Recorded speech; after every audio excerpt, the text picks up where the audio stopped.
दिल्ली के पूर्व उप मुख्यमंत्री मनीष सिसोदिया को सुप्रीम कोर्ट से बेल मिल गई है। इस मुद्दे पर बात करेंगे बीजेपी के वरिष्ठ नेता और राष्ट्रीय महासचिव दुष्यंत गौतम जी से। सर, आप कैसे देखते हैं इसको?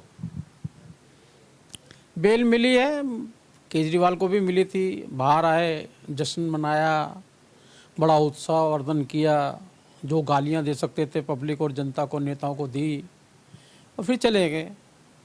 ये भी जमानत पे आए हैं, मानवता के आधार पर जमानत दी है। देश छोड़ के भाग ना जाए इसलिए पासपोर्ट भी रख लिया गया, उनका पासपोर्ट भी नहीं दिया गया।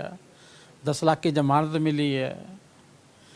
कोर्ट ने कोई बेगुनाह साबित नहीं किया है, खाली इस मानवता के आधार पर दी है कि भी 17 महीने हो गए, घर पे थोड़ा घूम फिर के आ जाएंगे।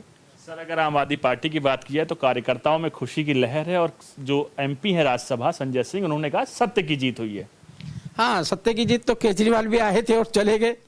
और सत्य की जीत तो काय की सत्य की जीत हो रही है, मानवता के आधार पर थोड़ा सा उनको रिलैक्सेशन, भाई जमानती तो दी गई है, बरी कोई हुए हैं, काय की सत्य की जीत हुई है।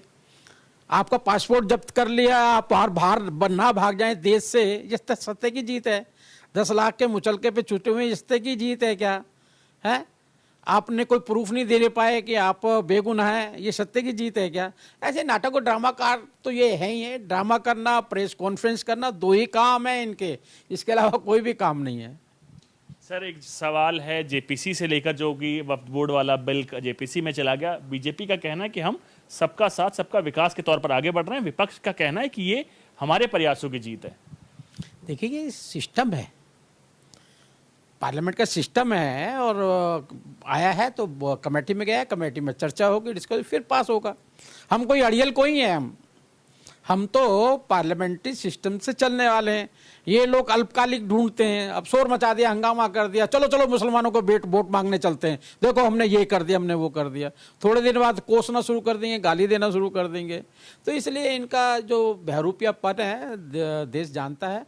हम सबका साथ सबका विकास लेकर, सबका सामूहिक विकास हो, किसी का शोषण नहीं होना चाहिए, इस प्रकार से हम चलने वाले हैं।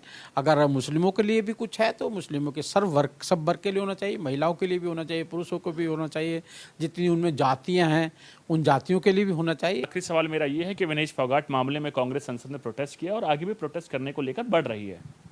देखिएगा, मैं धन्यवाद देता हूँ देश के प्रधानमंत्री जी का। उन्होंने बाकायदा उनको धन्यवाद भी दिया है, उनका हौसला अफजाई भी की है, देश का उन्होंने गौरव बढ़ाया है विनेश फोगाट ने। और सरकार आज भी उनके साथ में खड़ी हुई है और उनको वही दर्जा दिया जाएगा जो एक अच्छे खिलाड़ी को दिया जाता है। तो मेरे ख्याल उनको निराश होने की आवश्यकता नहीं है। देश मजबूती के उसके साथ में खड़ा हुआ है और उनको राजनीति करने वालों से तो बचना ही चाहिए कम से कम। ये थे बीजेपी के वरिष्ठ नेता और राष्ट्रीय महासचिव दुष्यंत गौतम जी। कैमरामैन मनीष ढोंडियाल के साथ